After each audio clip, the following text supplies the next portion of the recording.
In the past, it wasn't just powertrains that were hybridized in Porsche's gasoline-electric vehicles. The mission, too, was split between upholding a dynamic pedigree and reducing fuel consumption.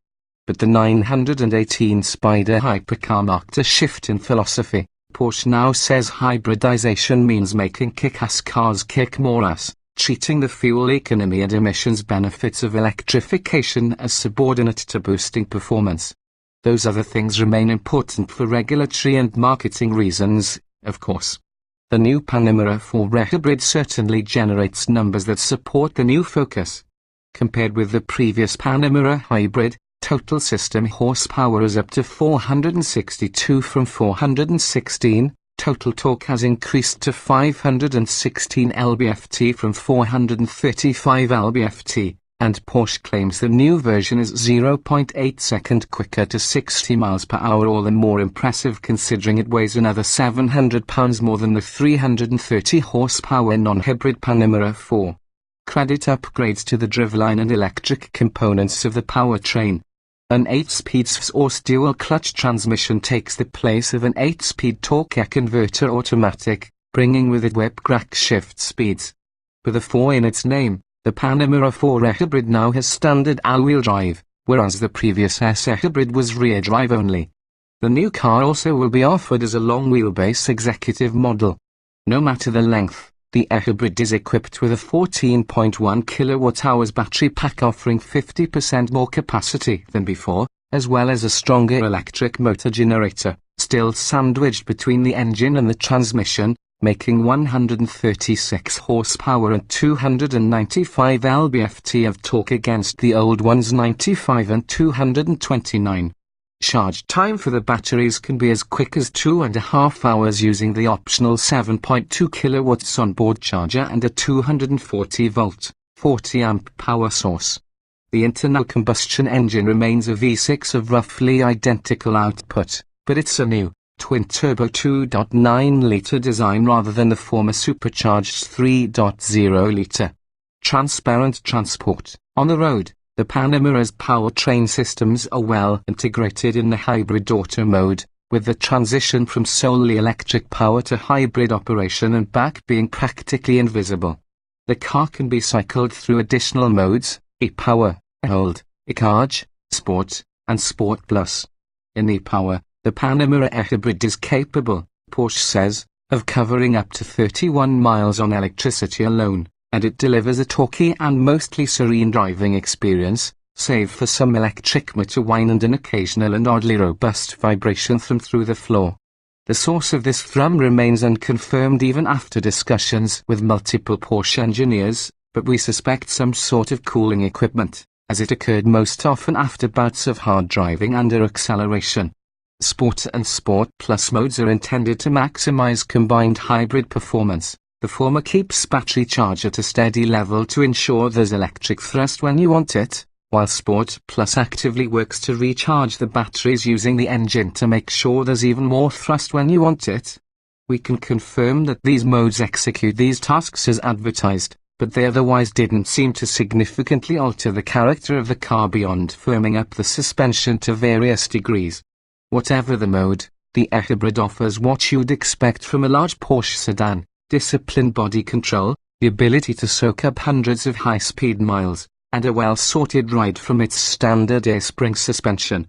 It masks its weight well with no sense of lolling or listing in corners, but the hybrid would feel more agile still if, well, it weren't a hybrid. But wait, there's more. It's worth pointing out that those seeking the experience promised by modes labeled Sport and Sport Plus are probably better off with a non-hybrid 440 horsepower 4S. It costs only a few $1,000s more than the hybrid when comparably equipped and, despite its relative power deficiency, is quicker and more athletic because it weighs hundreds of pounds less. The 4S gives up some fuel efficiency, although we don't yet know how much. Testing of the 4 hybrid on EPA cycles isn't complete, but Porsche says the figures are coming soon. We'll know more this summer when the hybrid goes on sale as a 2018 model. If you bought a 4S instead, you'd also get a predictable conventional braking system. The hybrid's regenerative braking system is actuated via a pedal that's spongy in the first few millimeters of travel and occasionally pulses under even light pressure for no discernible reason. The system's transition between regenerative and friction braking is quite noticeable, and the setup also returns varying braking force under constant pressure during single braking events. Owners will probably get used to it, but we doubt they'll ever be able to consistently stop with grace. Indeed, for all their ample decelerative power, the brakes are a glaring shortcoming in a car that's otherwise nicely executed. The good stuff includes sultry sheet metal that's more refined and better resolved than before. We could do without the acid green hybrid exclusive touches, though, as well as a swanky interior that centers around an attractive glossy stack lined with touchscreens, capacitive switches, and haptic controls. This new secondary control setup is worlds easier to negotiate than the button palooza that was the old car's central tunnel. The overall interior design is simple and refined, and our test cars featured big slabs of dark wood and yards of buttery soft leather on almost every surface. In typical Porsche fashion, however, there remain oddities. As we noted in our first drive of the Panamera lineup, the direction and strength of airflow from the central vent is controlled via touchscreen for no reason other than it seems someone neglected to say out loud, "That's stupid." There are various sub-menu interfaces, and it's not always clear which of them houses a specific function. Indeed, there's little about the system that's intuitive in the way of a great smartphone. The high-res graphics sure are pretty, though. What can it hurt? The Panamera 4 hybrid sits in the thick of the lineup by price.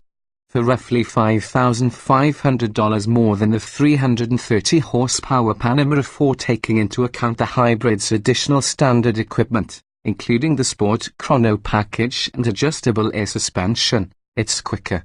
But as mentioned earlier, the better performing 4S commands just a bit more money than the hybrid.